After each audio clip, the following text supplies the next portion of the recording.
terremotos, erupciones volcánicas, aluviones e incendios forestales. Chile es un país altamente vulnerable a diversas amenazas, ya sean naturales o antrópicas. En cortos periodos de tiempo hemos sufrido diversos desastres, los que nos obliga a pensar y diseñar ciudades más resilientes. Sin embargo, si bien la planificación urbana se preocupa de definir zonas de riesgos, estas pueden mitigarse, por lo que sigue siendo complejo reducir la vulnerabilidad. Problemas también que debido al cambio climático serán cada vez más recurrentes. Territorios multiamenazas es el episodio de hoy. Soy Macarena Rojas Ábalos y aquí comienza Planeo Podcast, un podcast del Instituto de Estudios Urbanos y Territoriales UC.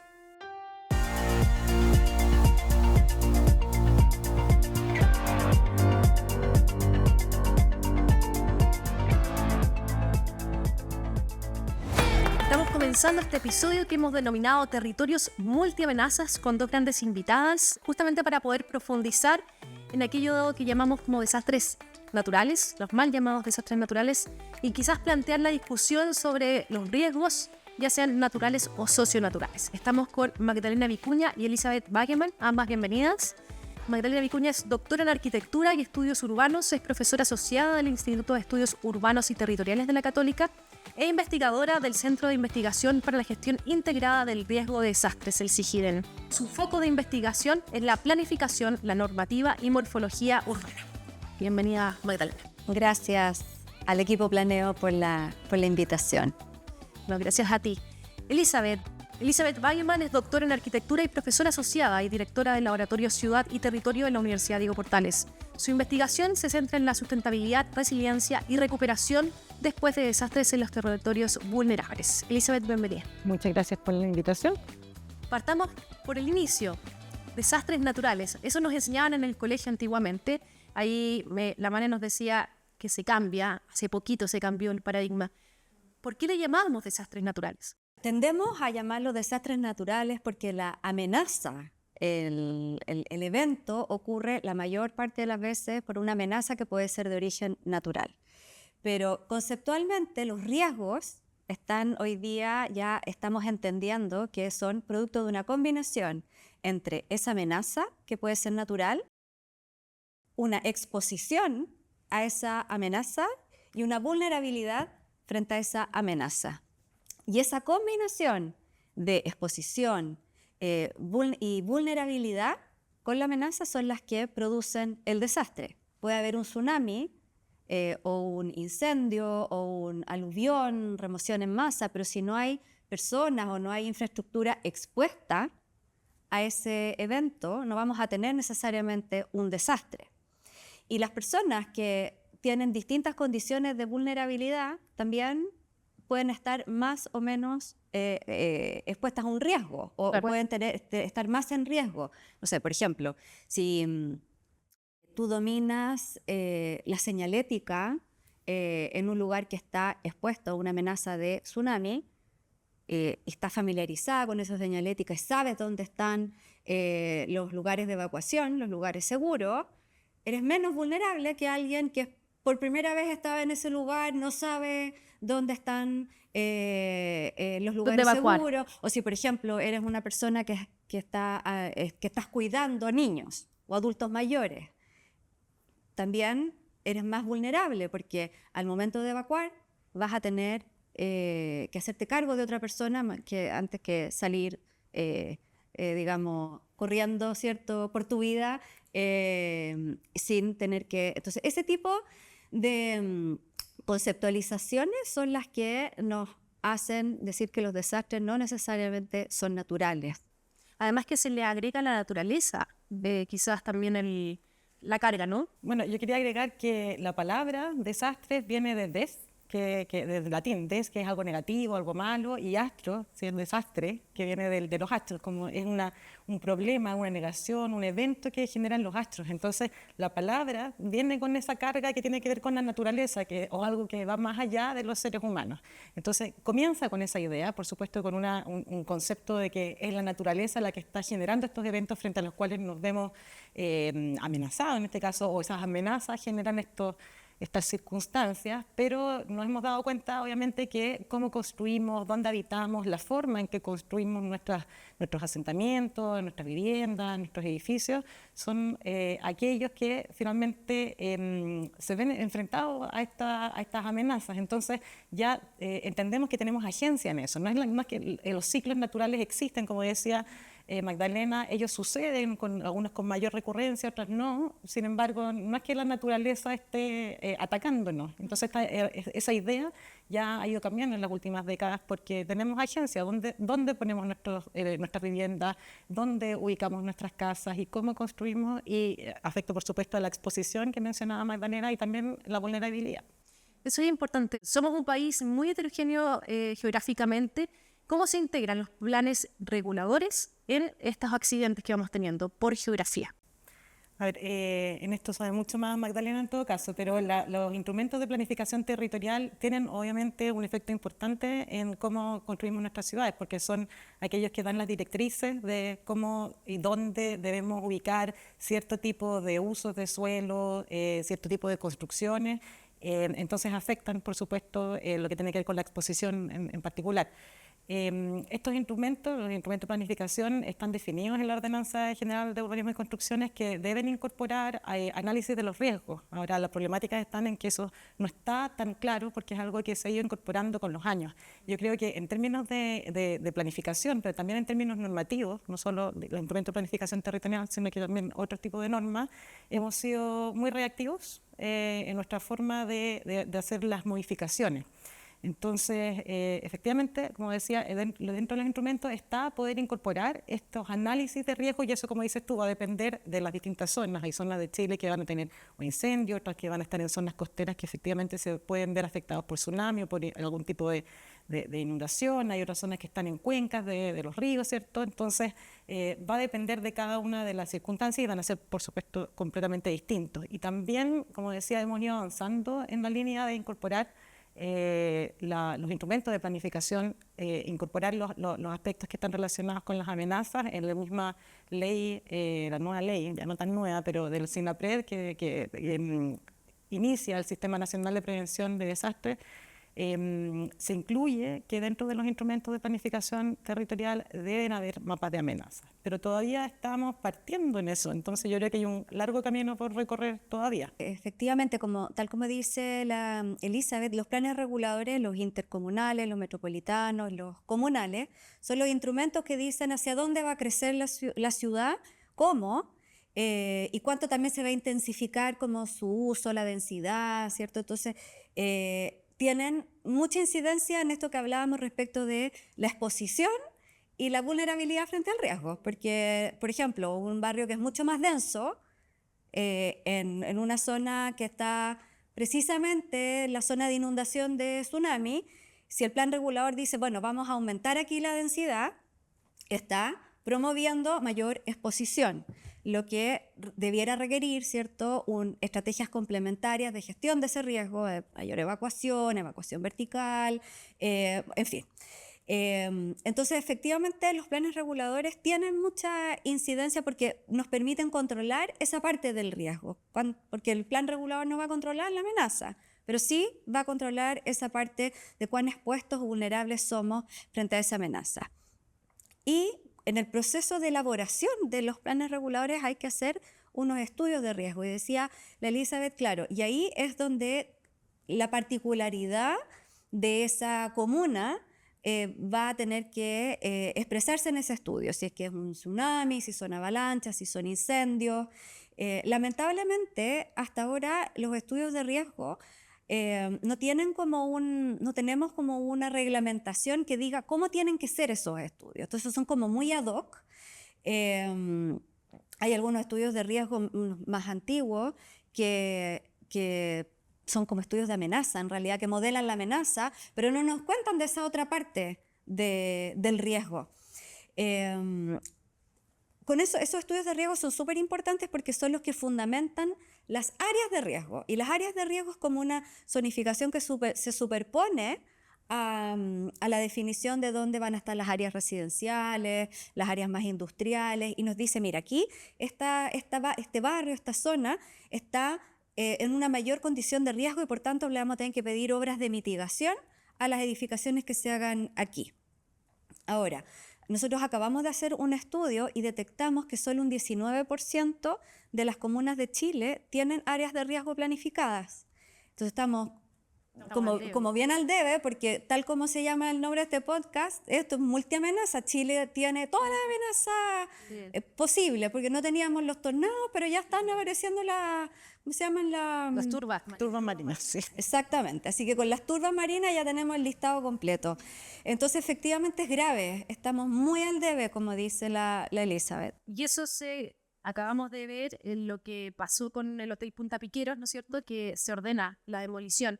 Y también veníamos con el caso del Socavón en Viña y Concón. ¿Qué pasó ahí? ¿Es parte del 80 y tanto por ciento que no tenía, por ejemplo, un informe? Efectivamente, son planes reguladores más antiguos que el estudio de riesgo no especificaba que a esa era una zona que tenía ese tipo de riesgo en específico. Ahora, si es que hubiese habido igual un área de riesgo ahí, el problema yo creo que lo tenemos igual con la legislación vigente que tenemos, porque en Chile hoy día se asume que todo riesgo es mitigable. Eso es algo que está cambiando, el Ministerio de Vivienda y Urbanismo está trabajando en eso. Entonces, estamos avanzando hacia tener la posibilidad de poder definir niveles de riesgo. O sea, hay sectores donde efectivamente no se debiera construir porque no es mitigable. Y además esa mitigación está pensada caso a caso, que cada edificio va a mitigar el riesgo. Pero ¿cómo tú mitigas el riesgo cuando estamos hablando de este tipo de desastres de manera individual? Eso tiene que ser afrontado con una estrategia que es colectiva, que es coordinada por el municipio, por el gobierno regional. Entonces, todavía nos queda muchísimo en todos los sentidos, porque el riesgo tiene que abordarse de una manera planificada, se tiene que gestionar y de una manera integral y coordinada. Sí, yo quería agregar que yo creo que hay dos aspectos importantes en relación con esto. Por un lado, que lo que ha ido sucediendo también es que estas mismas modificaciones a esos planes reguladores, ya sea comunales o mayores, han ido llegando muy tarde y se demoran, por una cosa casi administrativa, se demoran varios años. Entonces, mientras la ciudad sigue creciendo, siguen pasando cosas, están llegando un poco tarde estos mismos instrumentos, de manera que cuando llegan ya llegaron tarde, ya se construyó la ciudad, ya se fue desarrollando de cierta manera. Entonces, eso genera una cierta complicación porque estamos cambiando nuestra forma de ver cómo nos ponemos en el territorio. Eso por un lado. Y por otro lado, algo que mencionaba Magdalena es que no es individual. Entonces hay que mirar, muchas de las amenazas que tenemos son efectivamente territoriales, que no tiene que ver con esta comuna, tiene que ver con varias comunas donde un río los atraviesa varias. Entonces que yo haga un plan de mitigación en una zona, en un sector en particular, muchas veces ni siquiera tiene sentido, tiene que ser con una visión mucho más territorial en relación con cómo se ubican estos distintos asentamientos en el territorio. Y en el caso del BUNAS de Concón, por ejemplo, hubieron muchas manifestaciones para no construir de principio. Claro, pero eso tenía que ver, no se estaba pensando en el riesgo, se estaba pensando en otro tipo de desastre, que además es algo que se está también empezando a conceptualizar, que son los desastres de desarrollo lento, como puede ser, por ejemplo, las islas de calor, o este tipo de riesgos que no los tenemos como conceptualizados como un desastre, pero efectivamente, claro, ahí la motivación ciudadana era por proteger esta área de alto valor ecológico. Y que no sé si han visto en la prensa o que se ha publicado bastante cómo es una zona que era un santuario de la naturaleza empieza como a quitársele hectáreas exacto, la zona de protección se va reduciendo a lo largo del tiempo y con las consecuencias que hemos visto estos meses. En ese sentido, ¿cómo la planificación territorial aborda los desafíos de crecimiento? Algo nos decías un poco, Mane, pero pensando un poco, vamos creciendo demográficamente también, entonces, ¿cómo nos vamos a expandir? Uy, yo creo que esa temática es bien difícil porque hay harto debate en relación con que las ciudades deben expandirse o no. Quizás lo que tenemos que hacer en muchos casos, no en todos por supuesto, y obviamente todo esto planificado de alguna manera, es que no necesariamente las ciudades tienen que seguir creciendo. O sea, es una discusión que lleva varios años en relación con eso, que a lo mejor no tenemos que hacer ciudades más grandes, sino que quizás densificadas de una manera adecuada, integral, con servicios, con mejores calles, con mejores vías verdes, teniendo más parques, por ejemplo, pero esa idea de que la ciudad tiene que seguir, y no hay ninguna otra alternativa, es una visión que está bien cuestionada al día de hoy, sí. ¿Y cómo lo hacemos entonces? O sea, yo creo que justamente esa densificación integral o considerando cuáles son esas formas de hacerlo sin que sigamos expandiendo, porque además todo eso va acompañado de, por supuesto, transporte, auto, carretera. Entonces genera no solo el problema de crecer la ciudad, sino que al mismo tiempo ir creciendo en zonas que muchas veces también son áreas donde pueden suceder esas mismas amenazas. Entonces yo creo que efectivamente va por planificar mejor, por entender también cómo debemos ir proyectando nuestras ciudades del futuro. ¿Puedo agregar una cosita que algo como que se tiende a asociar planificación como al plan ya terminado, ¿cierto? El plano regulador, que tiene unos mapas, que tiene una ordenanza, que hay unos estudios. Pero para llegar a eso, como hay que pasar por unos procesos de negociación, de participación ciudadana, de interacción con los distintos grupos interesados en los territorios, por las comunidades que los habitan.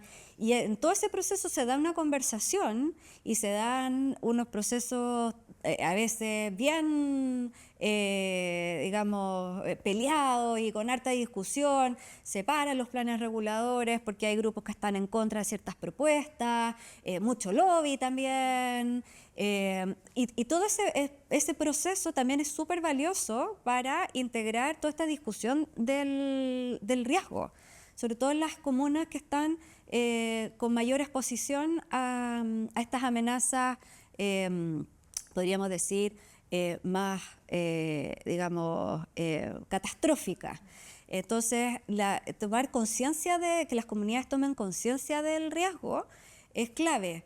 Y los procesos de planificación son una oportunidad excelente para incorporar este tema en la conversación. Entonces, claro, tú dices, bueno, crezcamos ad eternum, pero eso tiene un costo. Entonces, en la planificación urbana, cuando se evalúan alternativas, porque siempre hay que hacer en los procesos de planificación alternativas de desarrollo. Vamos a crecer así, esa, tres. Elijamos la mejor o una combinación de las tres. Y eso se hace con participación ciudadana. Y ahí en esa conversación se tiene que tener en cuenta todo esto. Mira, no podemos crecer para allá porque estamos incrementando la exposición al riesgo de estas personas que van a vivir en un futuro. O nos estamos comiendo suelo con alta capacidad agrícola.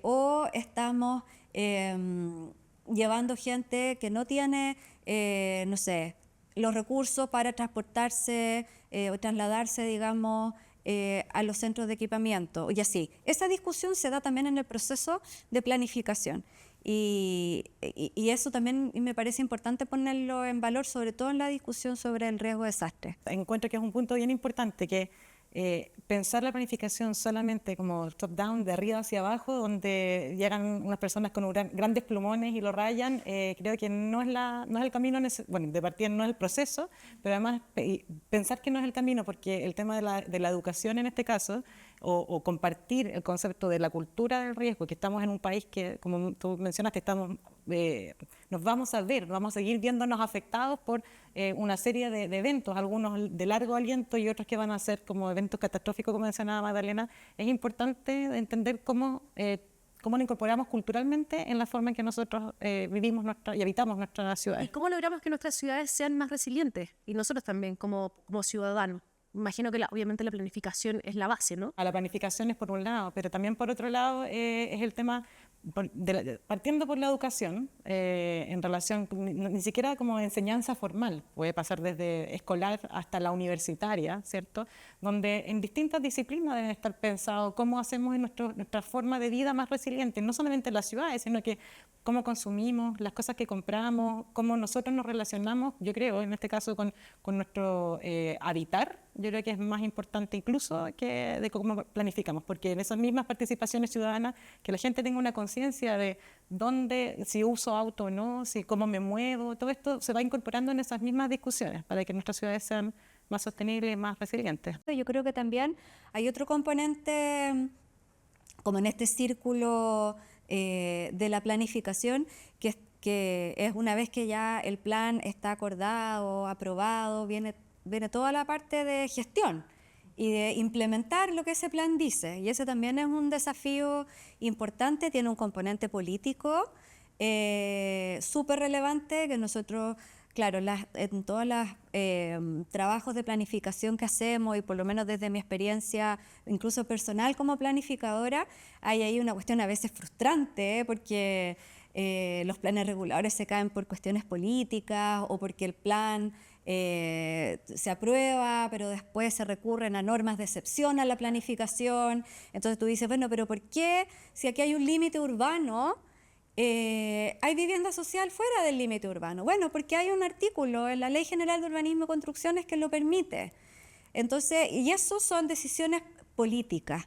Entonces ahí también me parece un aspecto fundamental, que es como otro componente de esta conversación más de la ciudadanía, que es la conversación política, y que sea los políticos, los tomadores de decisión, quienes tengan como súper claro y conciencia de que las decisiones que toman cuando aprueban o no aprueban un plan regulador tiene incidencia en este tipo de cuestiones como la exposición a una catástrofe. Claro, que más allá del muñequeo político, los afectados somos los ciudadanos, ¿no? Exacto. Magdalena, Elizabeth, les quiero agradecer este tiempo. Sí, obviamente se hace muy corto, hay mucho por discutir todavía y por aprender sobre los desastres. Somos un territorio multiamenazas, como se llama este capítulo. Muchísimas gracias por acompañarnos. Muchas gracias. Gracias. Vamos despidiendo entonces este episodio de Planeo Podcast y nos encontramos en un próximo encuentro.